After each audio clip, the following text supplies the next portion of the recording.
Hello students, तो चलिए आज हम लोग शुरुआत करते हैं क्लास 9 के एक्सरसाइज 7.1 के क्वेश्चन नंबर 7 का, जो कि है A B is a line segment and P is a mid point. तो इसमें सबसे पहला इंफॉर्मेशन हम लोगों को क्या गिवन है कि हमारा जो लाइन ए बी है वो एक लाइन सेगमेंट है और पी जो है वो मिड पॉइंट है। और पी अगर मिड पॉइंट होगा तो हम लोग क्या लिख सकते हैं कि ए बी जो है वो पी बी के बराबर होगा। इतना हम लोग लिख सकते हैं, ठीक है। इतना हम लोगों को समझ में आ गया। आगे क्या गिवन है हम लोगों को कि D and E are points on the same side of A B such that angle BAD is equals to angle ABE and angle EPA is equals to angle DPB।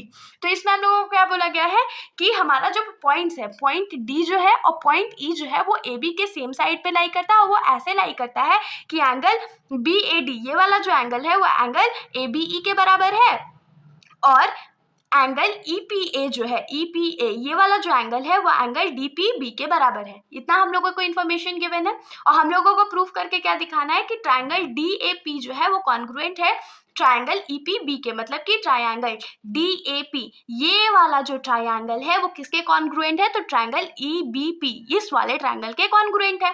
और सेकंड हम लोगों को क्या प्रूफ करना है कि AD जो है, मतलब AD जो है वो BE के बराबर है। तो ये तो बहुत कॉमन सेंस वाली बात है कि अगर हम लोग इन दोनों ट्रायंगल, इस वाले ट्रायंगल और इस वाले ट्रायंगल को कॉन्ग्रुएंट प्रूफ कर देंगे तो CPCT से हम लोग बहुत आसानी से लिख सकते हैं कि AD जो होगा वो BE के बराबर होगा। लेकिन मेन क्वेश्चन यहाँ क्या अराइज हो रहा है कि हम लोग दोनों ट्रायंगल्स को, ट्रायंगल DAP और ट्रायंगल EBP को कॉन्ग्रुएंट प्रूफ करेंगे कैसे। तो चलिए देखते हैं। तो देखिए, सबसे पहला चीज तो हम लोगों को क्या मिला हुआ है कि इस वाले ट्रायंगल में ये एंगल और इस वाले ट्रायंगल में ये वाला एंगल इक्वल है। एक एंगल हम लोगों को मिल गया। दूसरा हम लोगों को क्या पता है कि AP जो है वो BP के बराबर है, मतलब AP जो है हमारा पहला ट्रायंगल में लाई करता है और BP दूसरे वाले ट्रायंगल में, तो एक साइड जो है वो भी इक्वल मिल गया। और हम लोगों को क्या गिवन है कि ये वाला जो एंगल है वो इस एंगल के बराबर है। लेकिन ध्यान से देखिए, ये वाला एंगल इस ट्रायंगल DAP में तो लाई ही नहीं करता है। DAP में ये वाला एंगल, ये पूरा एंगल लाई करता है।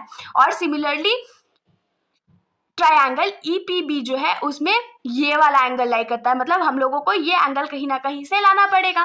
तो पिछला क्वेश्चन भी हमने एकदम ऐसा ही सॉल्व किया था ना, डिटो। तो इसमें हम लोग क्या करेंगे, इस वाले एंगल में भी ये एंगल ऐड करने वाले, बीच वाला एंगल DPB ऐड करेंगे और जो एंगल हमारा EPB जो है उसमें भी हम लोग DPE ऐड करने वाले हैं। तो चलिए हम लोग शुरुआत करते हैं इस क्वेश्चन का। तो सबसे पहले हम लोग क्या लिखेंगे, गिवन।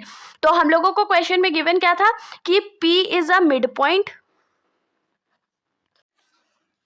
तो यहाँ पर हम लोगों को क्या गिवन है कि P is a mid point. अब अगर P is a mid point है तो हम लोग यहाँ से क्या लिख सकते हैं कि AP जो होगा वो BP के बराबर होगा। ये तो हम लोगों को मिल गया। और हम लोग क्या लिख सकते हैं, एक हम लोगों को और क्या गिवन था कि एंगल BAD जो है वो एंगल ABE के बराबर है। और एक चीज क्या इक्वल गिवन था कि एंगल EPA जो है वो एंगल DPB के बराबर है। ये हम लोगों को तीनों इन्फॉर्मेशन गिवन था।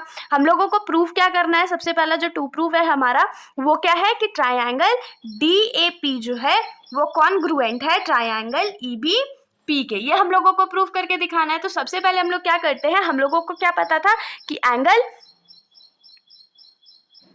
DPA जो है वो किसके बराबर है, तो एंगल DPB के बराबर। यहाँ पे D नहीं E है। एंगल EPA, देखिए एंगल EPA जो है वो किसके बराबर है, तो DPB के बराबर है। ये हम लोगों को कहाँ से पता था, तो ये हम लोगों को गिवन से पता था। हम लोग क्या करते हैं, adding angle DPE both sides हम लोग कितना ऐड कर देंगे, तो एंगल DPE दोनों साइड्स ऐड कर देंगे। तो दोनों साइड में ऐड करते हैं तो ये क्या हो जाएगा, angle EPA plus angle DPE is equals to क्या हो जाएगा, तो angle DPB plus angle DPE। अब देखिए, जब इस वाले एंगल, मतलब कि एंगल EPA में हम लोग ये वाला एंगल ऐड करेंगे तो हम लोगों को एंगल DPA मिलेगा। और जब हम लोग एंगल DPB में एंगल DPE ऐड करेंगे तो हम लोगों को ये एंगल मिलेगा, मतलब कि एंगल EPB मिलेगा। तो इसको हम लोग लिख लेते हैं कि यहाँ इन दोनों को ऐड करने पे हम लोग को मिलेगा एंगल DPA और उसके बाद इन दोनों को ऐड करने पे हम लोगों को एंगल मिलेगा EPB। और इसको हम लोग कंसीडर कर लेते हैं टू बी इक्वेशन नंबर 1। अब देखिए, अब तो हम लोग सिंपली ASA प्रॉपर्टी का यूज करके दोनों ट्रायंगल्स को कॉन्ग्रुएंट प्रूफ कर सकते हैं ना। तो हम लोग लिखेंगे, in triangle DAP and triangle EBP, इन दोनों ट्रायंगल में सबसे पहले हम लोग क्या लिखेंगे कि एंगल BAD जो है वो किसके बराबर है, तो एंगल EBA के बराबर है। और ये हम लोगों को कहाँ से पता चला, तो ये हम लोगों को गिवन था, आप लोग गिवन में देख सकते हैं, ये हम लोगों को गिवन था। उसके बाद हम लोग क्या लिखेंगे कि AP जो है वो BP के बराबर है। अब इसमें हम लोग दो रीजन लिख सकते हैं, चाहे तो लिख सकते हैं कि P is a mid point of AB, चाहे तो आप लोग ये रीजन लिखो या डायरेक्टली इसमें रीजन गिवन भी लिख सकते हो।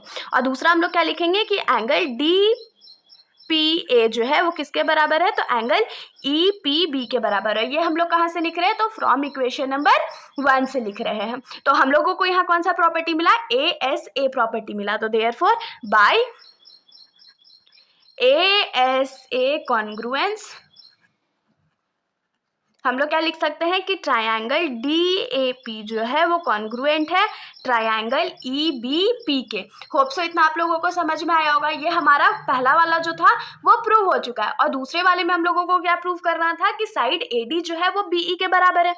तो दूसरे वाले में हम लोग क्या लिखेंगे, टू प्रूव। दूसरा हम लोगों को क्या प्रूव करना है कि साइड AD जो है वो BE के बराबर है। तो इसका हम लोग प्रूफ क्या लिखेंगे, सबसे पहले लिखेंगे कि since triangle DAP is congruent to triangle EPB, और इसका रीजन हम लोग क्या लिख सकते हैं, क्यों ये कॉन्ग्रुएंट है, तो हमने जस्ट अभी प्रूफ किया था, तो प्रूव्ड अबव।